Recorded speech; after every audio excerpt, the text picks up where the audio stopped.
Hello everyone, আসসালামু আলাইকুম। এই তো প্রতিদিনের মতন চলে আসলাম আরও একটি সুন্দর ভিডিও নিয়ে। এই তো সকাল সকাল বড় মেয়ে ঘুম থেকে উঠে ও ব্যাংকে টাকা জমায়। মাশাআল্লাহ, আমার মেয়ের এই অভ্যাসটা অনেক ভালো। ও দাদা টাকা দিয়েছে, সে টাকাটা এখন ব্যাংকে রেখে দিল। আর এদিকে আমার ছোট মেয়েকে ডিম সিদ্ধ করে দিয়েছি। ওর দাদি এখন ওকে ডিমগুলো খাইয়ে দেবে। ছোট মেয়ের জন্য দাদা কোয়েল পাখির ডিম আনে সব সময়। আর এখন কোয়েল পাখির ডিম ওর দাদি খাইয়ে দিতেছে। আর আমি এদিকে রান্নাঘরে চলে আসছি রান্না করতে। আমি এখানে ডাল পাতুরিটা বসাই দিছিলাম, প্রায় হয়ে এসেছে, একটু পরে নামিয়ে নিব। আর এদিকে শুটকি রান্না করব। এটা ছিল কাচকি শুটকি, একটু হালকা তেলে নিতেছি। এরপর এদিকে আমি মশলাটা ভালো করে কষিয়ে নিতেছি। আজকে আলু দিয়ে, কাঁঠাল দানা দিয়ে আর পুঁই শাক দিয়ে শুটকিটা রান্না করব। আর শুটকি কিন্তু অনেক মজা লাগে খেতে, আমার কাছে অনেক ভালো লাগে শুটকি খেতে। আর এদিকে আমি মশলাটা ভালো করে কষাই তারপর আলুগুলো দিয়ে দিলাম, সাথে কাঁঠাল দানাও ছিল। আর এদিকে ডাল রান্নাটা হয়ে গেছে। আর এই তো আমার শুটকি রান্নার রেসিপিটা আমি পুরোপুরি দেখাইতে পারি নাই, তবে শুটকি রান্নাটা হয়ে গেছে, মাশাআল্লাহ খুব সুন্দর হয়েছে।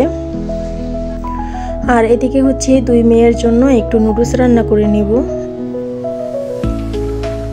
এখানে নুডলসটা বসাই দিছি। আমি নুডলসটা পেঁয়াজ মরিচ দিয়ে ওইভাবে রান্না করি না, ওইভাবে ওরা খেতে চায় না। এভাবে রান্না করলে একটু খেতে চায়। আমি ডিমটা নুডলসের মধ্যেই দিয়ে দিয়েছি। আর এদিকে আদা রসুন কেটে নিয়েছিলাম গতকালকে, আজকে ভাঙিয়ে নিব ব্লেন্ডারে। আর এখানে তো নুডলস রান্না হয়ে গেছে, দুই মেয়ের জন্যই রান্না করেছি, দুজনকে ভাগ করে দিলাম, ওরা আবার একসাথে খেতে চায় না। আর এদিকে সেই আদা রসুনগুলো আমি ব্লেন্ডার করে নিয়েছি। এখানে সাথে পেঁয়াজ বাটাও দিয়েছিলাম, মানে আনাম পেঁয়াজ কেটে দিয়েছি, এরপর এর সাথে ব্লেন্ডার করে নিয়েছি। আর এদিকে শুটকি দিয়ে ভাত খেয়ে নিতেছি।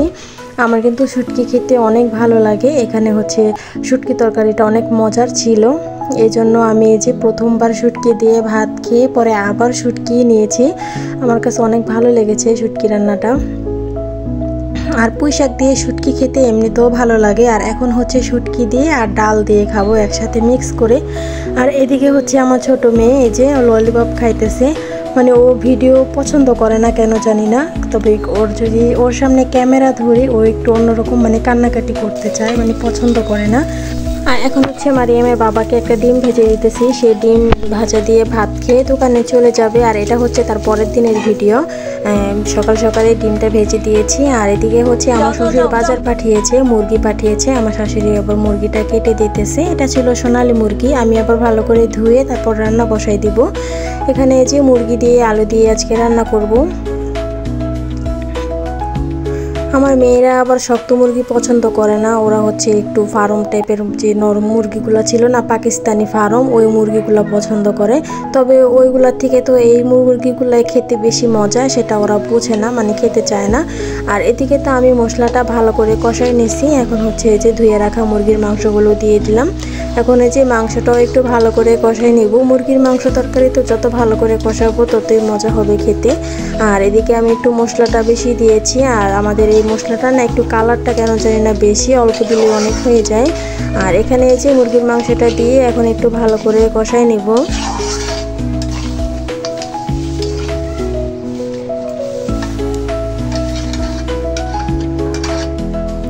আর এদিকে আমার শাশুড়ি তরকারি কেটে কুটে ময়লাগুলো এখন নিচে ফালাইতে যাবে। আমার ছোট মেয়ে কেন জানি না, ও একটু শব্দ পেলে গেছে যে দাদি নিচে যেতেছে, কান্নাকাটি শুরু করে দেয় যদি ওকে না নেয়। এই তো যেখানে কান্না করতেছিল। আর এরপর দাদি আবার ওকে নিয়ে গেছে। আর এদিকে আমি মুরগির মাংসটা প্রায় কষানো হয়ে এসেছে, আমি একটু লবণ দিয়ে দিলাম, লবণ দিয়ে আবারও ঢেকে রেখেছি। আর আমার শাশুড়ি নিচে গিয়েছিল, ভ্যানালা সবজি এনেছে, সবজির থেকে কাঁচামরিচ আর কাঁচা আম রেখেছিল। আর আমি এখানে মুরগিটা ভালো করে কষায়ে পানি দিয়ে দিয়েছি। আর এখন একটু পানিটা শুকিয়ে আসলে তারপর ছাক বাটা দিয়ে নামিয়ে নেব। আর এই তো মুরগির মাংসটা হয়ে গেছে, আমি ছাক বাটা দিয়েছি। আর এরপর নামিয়ে নেব।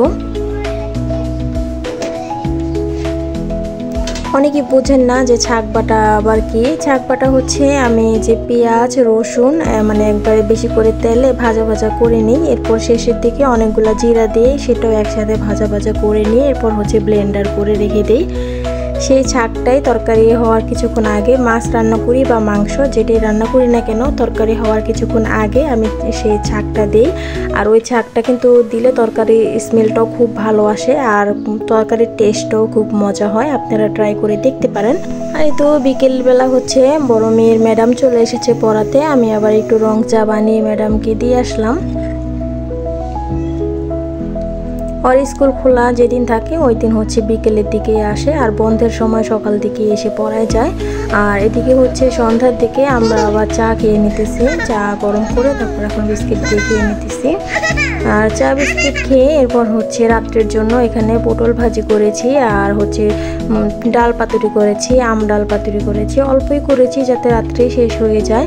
আর এদিকে যে আমার মারিয়াম কান্নাকাটি শুরু করে দিচ্ছে, ও দাদির সাথে হচ্ছে দোকানে চলে যাবে। আমি হচ্ছে এদিকে ওকে রেডি করাই দিছি। ও আসলে না অনেক রাগ অভিমান করে, মানে এতটুক সময় মানে ও যেটা বলে সেটাই করতে হবে। আগে হচ্ছে ও দাদি ওকে অনেক সুন্দর করে মানে হাত ধরলে ও সুন্দরভাবে সিঁড়ি দিয়ে একাই নেমে যেত বা অর্ধেক রাস্তা পর্যন্ত একাই হেঁটে যেত। আর এখন হচ্ছে কি মানে ও কোল থেকে নামতে চায় না, একদম কোলে করে ওকে নিয়ে যেতে হবে। যে এখানে দেখুন কিভাবে রাগ করে বসে আছে মানে কেমন যেন অনেক রাগ করে অভিমান করে আমার ছোট মেয়েটা মাশাআল্লাহ। আর এই যে ওর রাগ অভিমান দেখতেছি আমি আর ওর দাদি, আমরা দুজনে হাসতেছিলাম ওর এই রাগ করাটা দেখে। আর এই তো এক কদম ও হাঁটবে না, ও দাদির কোলে উঠবে। এখন আবার এই যে ওর দাদি কোলে নিয়ে তারপর হচ্ছে এখন দোকানে চলে যাবে। আগে সুন্দর হেঁটে যেত, এখন আর হেঁটে যেতে চায় না, একদম কোলে উঠে তারপর হচ্ছে যাবে। যাই হোক এদিকে হচ্ছে ওরা দোকানে চলে গেল, আমি হচ্ছে যে এগুলো এখন রেখে দেবো। ভাত রান্নাও হয়ে গেছে, রাত্রের রান্না সব কিছু কমপ্লিট করে ফেলেছি। একটু তাড়াতাড়ি রান্না করে নিই যেহেতু গরম, দেরি করে রান্না করি না। গরমের সময় তাড়াতাড়ি রান্না করলে রুমটাও একটু ঠান্ডা হয়ে থাকে। আর আজকে হচ্ছে বড় মেয়ে যায় নাই দোকানে, আমি হচ্ছে একটু পরে মেয়েকে পড়াতে বসাবো। এখন একটু টিভি দেখতেছে আর আমার ছোট মেয়ে তো দোকানেই চলে গেছে।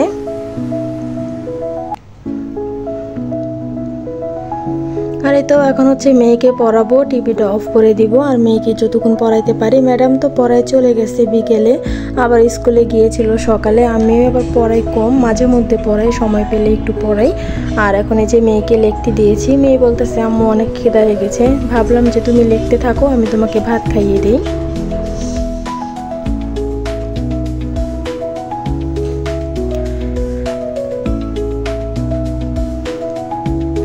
মাশাআল্লাহ আমার মেয়েটা মানে অনেকটাই লেখায় আগাইছে, মানে আগে তো পারতই না, মানে লিখতেই পারতো না। আর এখন আস্তে আস্তে মাশাআল্লাহ অনেক কিছুই শিখতেছে। আর আমি হচ্ছে এখন মেয়ের জন্য ভাত নিব।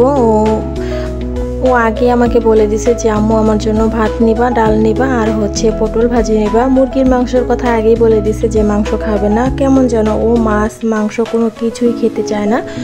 আর এখন যে ভাত নিয়ে নিতেছি মেয়ের জন্য। ওর শুধু ডাল হলে আর কোনো কিছুই লাগে না, প্রতিদিন যাই রান্না করি না কেন বড় মেয়ের জন্য ডাল রান্না করতেই হবে, ডাল ছাড়া ও ভাত খেতেই পারে না। আর এদিকে যে পটল ভাজা নিতেছি আর একটু ডাল নেব।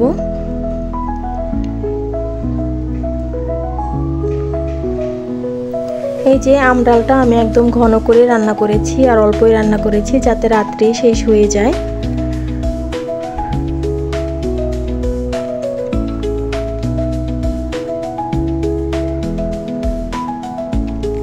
এই তো বড় মেয়েকে এখন খাইয়ে দিব, আবার একটু পর ছোট মেয়ে চলে আসবে, ওকে আবার খাইয়ে দিতে হবে।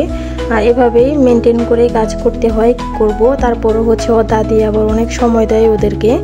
আর এইদিকে হচ্ছে মেয়ে লিখতেছে আর এখানে হচ্ছে আমার ছোট মেয়ে আর দাদি দুজনেই ভাত খাইতেছে, আমার আর খাওয়া দিতে লাগেনি। আমার ছোট মেয়ে আর দাদির সাথে ভাত খেয়ে নিতেছে। এই তো আজকের ভিডিওটা এই পর্যন্তই। আল্লাহ হাফেজ।